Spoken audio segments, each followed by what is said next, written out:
மனிதர்கள் மேல் வைக்கிற நம்பிக்கை நிச்சயமாய் ஒரு நாள் என்ன செய்யும் அற்று போகும். வாசிங்க ஏசாயா தீர்க்கதரிசன புஸ்தகம் அதனுடைய 2ஆம் அதிகாரம் அதனுடைய 22ஆம் வசனம் இப்படியாக சொல்கிறது, நாசியில் சுவாசமுள்ள மனுஷனை நம்புவதை விட்டு விடுங்கள்.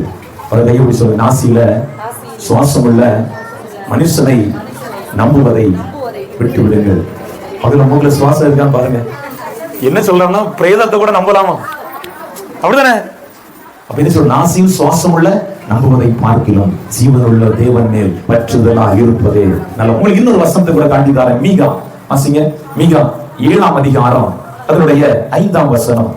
மீகா 7ஆம் அதிகாரம் அதனுடைய 5வது வசனம். யார கேக்குதா? எல்லாரும் கேக்குதா? சிநேகிதனை விசுவாசிக்க வேண்டாம், வழிகாட்டியை நம்ப வேண்டாம். உன் மனைவியை நம்ப வேண்டாம், உன் கணவனை நீ நான் சொல்லலாமா? பைபிள்ல சொல்லியிருக்கு. நல்ல கவனிங்க, மனிதன் மேல் வைக்கிற நம்பிக்கை நிச்சயமாய் அது ஒரு நாள் நம்மளை ஏமாற்றும். ஹல்லேலூயா.